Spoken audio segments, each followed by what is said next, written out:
Hello friends, आप सभी का हमारे इस यूट्यूब चैनल में बहुत बहुत स्वागत है। जी हाँ फ्रेंड, एक बहुत बड़ी खुशखबरी आपके सामने आ चुकी है।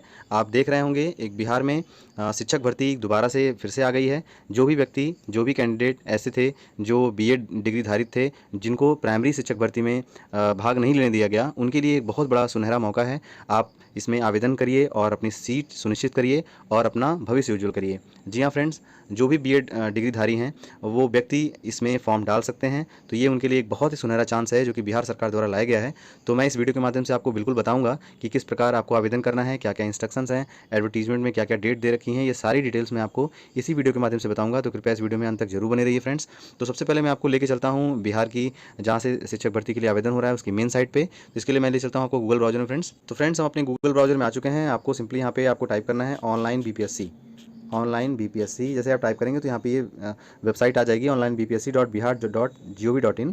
आपको इसको सिंपली क्लिक कर देना है। इसका लिंक मैं डिस्क्रिप्शन बॉक्स में दे दूंगा, आप वहाँ से भी आप इसको ओपन कर सकते हैं फ्रेंड्स। आप देख सकते हैं ये चीज़ें आपके, यदि आप मोबाइल से आवेदन कर रहे हैं तो आप इसको यहाँ से डेस्कटॉप साइट के मोड में कर लीजिएगा। यहाँ से मैं पहले से कर रखा हूँ, आप इसको डेस्कटॉप मोड में कर लीजिएगा फ्रेंड्स। और आपको इसको स्क्रॉल डाउन करना है, ये इसकी मेन वेबसाइट है।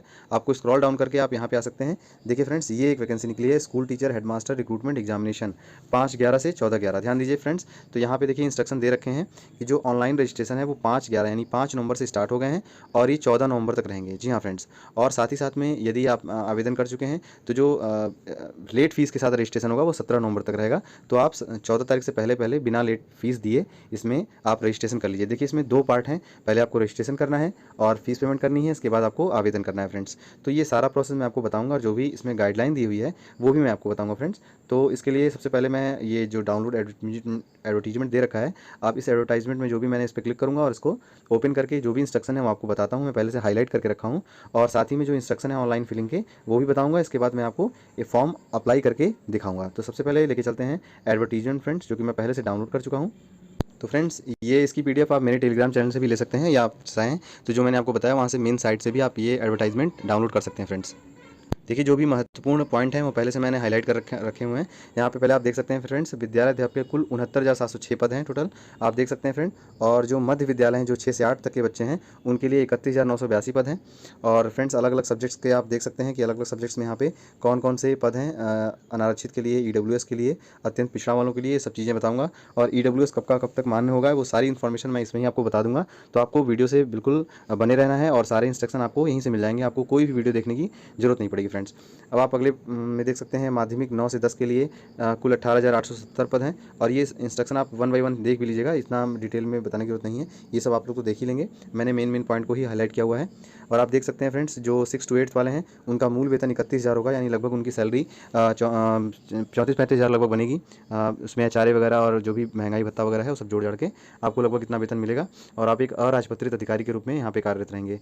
और 9 से 10 जो भी हैं माध्यमिक विद्यालयों के लिए, उसमें कुल 270 पद हैं और जिनका वेतनमान जो होगा वो 31,000 इसका मूल वेतन होगा इसका भी। और फ्रेंड्स देख सकते हैं इसमें 2 वर्ष की जो परिवीक्षा अवधि होगी, यानी इसको प्रोबेशन पीरियड बोला जाता है। 2 साल से पहले यदि आपका कार्य आचरण सही नहीं रहा तो वो निकाला भी जा सकता है। और तो ये तो सबके लिए, हर सरकारी नौकरी में सर प्रोबेशन पीरियड रहता है 2 साल का।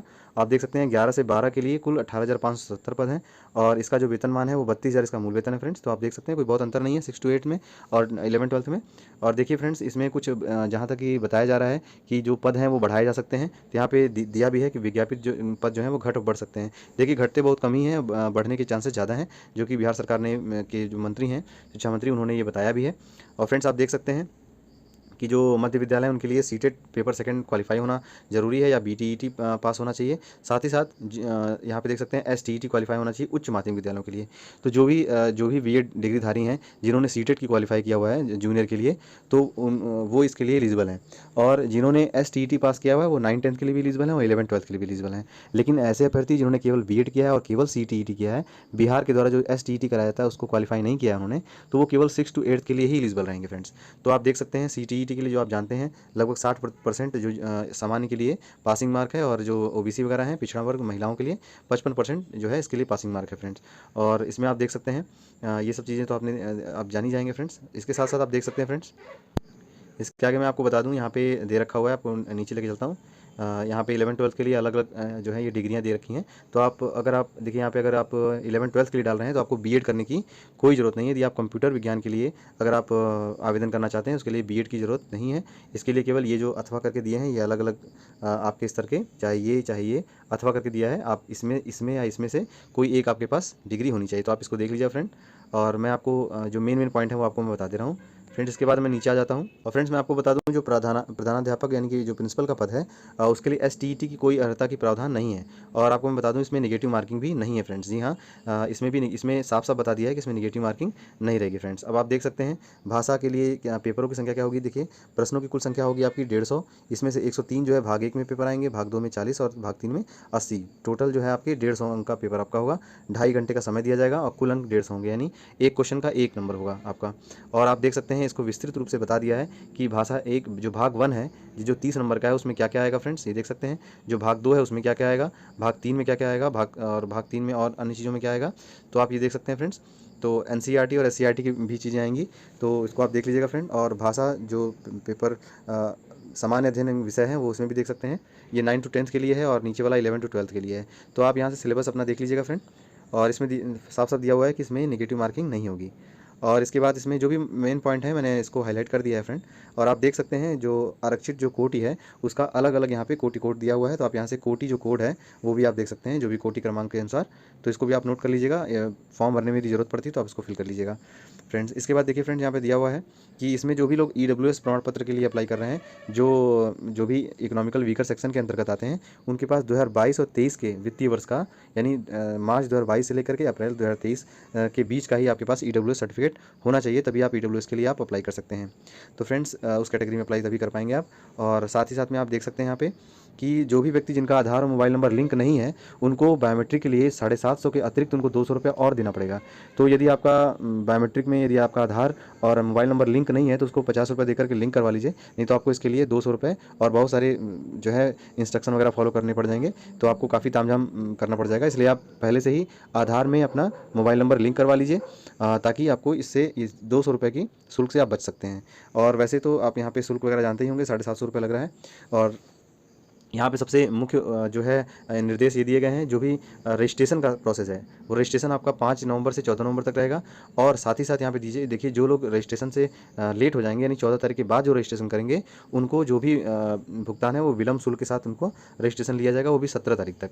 इसके बाद आपको क्या करना है, जो ऑनलाइन आवेदन आपका हो रहा है फ्रेंड्स, देख सकते हैं ऑनलाइन आवेदन आपके 10 तारीख से स्टार्ट होंगे, 10 नवंबर से, और 25 नवंबर तक इसका फॉर्म का लास्ट डेट रहेगा। तो पहले आप 5 से 14 के बीच में रजिस्ट्रेशन कर लीजिए, उसके बाद आप 10 से 25 के बीच में आप उसका फॉर्म फिल कर लीजिएगा।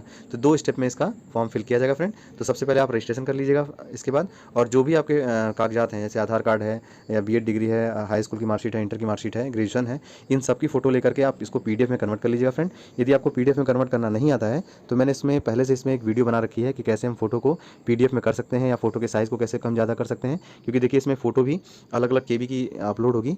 तो आप मेरी उस प्लेलिस्ट में वीडियो पढ़िए, आप उसको देख करके आसानी से मोबाइल के माध्यम से ही आप पीडीएफ में कन्वर्ट कर सकते हैं। साथ ही साथ इमेज का साइज़ वगैरह भी कम ज़्यादा कर सकते हैं। तो फ्रेंड्स इसके बाद देखिए फ्रेंड कि ध्यान दीजिएगा कि यदि पेमेंट आपने कर दिया, रजिस्ट्रेशन के बाद आपने यदि पेमेंट कर दिया तो उसके बाद आप उसमें अपने फॉर्म में एडिट नहीं कर पाएंगे। तो एडिट करने से पहले आप पहले से फॉर्म को अच्छे से पढ़ लीजिए, और जैसे आप फॉर्म को कंप्लीट कर लेंगे तो वहीं से डैशबोर्ड में जाके आप अपना फील्ड एप्लीकेशन सेक्शन डाउनलोड कर सकते हैं। जी हाँ फ्रेंड, मान लीजिए आपने सबमिट कर दिया और सबमिट करने के बाद अचानक से सर्वर ऊपर नीचे हो गया तो आप दोबारा लॉगिन करके अपने डैशबोर्ड में जाके, मैं सारा प्रोसेस बताऊंगा, वहाँ से आप अपना लॉगिन फॉर्म डाउनलोड कर सकते हैं। और इसको डाउनलोड करके हार्ड कॉपी ग्रुप में रख लीजिएगा फ्रेंड, क्योंकि ये वहाँ पे मांगा जा सकता है, इसमें दिया हुआ है। और अपना ईमेल आईडी, मोबाइल नंबर और यूज़र नेम और पासवर्ड इसको आप खुद सुरक्षित रखेंगे, क्योंकि इसमें किसी की जिम्मेदारी नहीं होगी। अगर आप खो देते हैं तो फिर इसके बाद आयोग इसके लिए जिम्मेदार नहीं होगा। आपको इसी के माध्यम से आपको आपका एडमिट कार्ड भेजा जाएगा, जैसा कि आप यदि आपने प्राइमरी में आवेदन किया होगा तो आप जानते ही होंगे। तो कुछ इस तरह के सारे इंस्ट्रक्शन दे रखे हैं फ्रेंड्स। तो अब मैं इसके बाद आपके ऑनलाइन जो इंस्ट्रक्शन है एप्लीकेशन ऑनलाइन करने के लिए, उसके इंस्ट्रक्शन को भी दिखा देता हूँ। तो फ्रेंड्स यहाँ बिहार लोक सेवा आयोग में जो शिक्षक भर्ती निकली है उसका ऑनलाइन आवेदन भरने हेतु कुछ विस्तृत निर्देश दिए गए हैं, ध्यान दीजिएगा। तो ये मैं पहले आपको बता चुका हूँ हूँ कि आप अपनी ईमेल आईडी, मोबाइल नंबर ये सब सुरक्षित रखेंगे अपने पास, और साथ ही साथ में जो भी आप अपलोड कर रहे हैं उसको पीडीएफ फॉर्म में करिएगा, और उसका साइज़ 100 केबी से कम ही होना चाहिए। और मैंने आपको पहले ही बताया कि आप ये चीज़ें मेरे प्लेलिस्ट में जाके उस वीडियो के माध्यम से अपने मोबाइल के माध्यम से ही कर सकते हैं। और जो बैकग्राउंड होगा वो सफ़ेद और हल्के रंग का होगा फ्रेंड।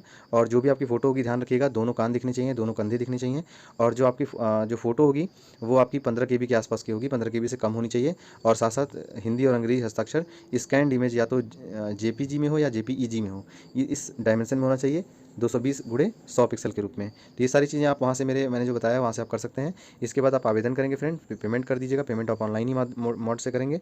एप्लीकेशन में फ्रेंड्स यहाँ पे देखा जा सकता है, एप्लीकेशन जो फॉर्म होगा इसमें जो दस्तावेज यानी कि जो भी हाई स्कूल, इंटर या ग्रेजुएशन की मार्कशीट आपसे मांगी जाएगी, आपको उसको 100 केबी में कर लेना है। और ये सब के सब आपको पीडीएफ फॉर्मेट में आपको सेव कर लेना है अपने मोबाइल में पहले से ही। तो जो भी आपके पास डॉक्यूमेंट है, जैसे आधार कार्ड है आपका, आपकी फ़ोटो है, आपका सिग्नेचर है, हिंदी या इंग्लिश में, हिंदी और इंग्लिश दोनों में कर लीजिएगा, फ़ोटो सिग्नेचर है, और साथ में आपकी हाई स्कूल की, इंटर की, ग्रेजुएशन 3rd ईयर और बीएड और सीटेट, इन सब की जो भी मार्कशीट है आपके पास, वो आप इसकी फ़ोटो लेकर के और पीडीएफ फॉर्मेट में कन्वर्ट करके अपने पास पहले से रखिएगा, क्योंकि ये अपलोड करने के लिए लगेगा। और फ्रेंड्स ये 100 केबी से कम का होना चाहिए पीडीएफ।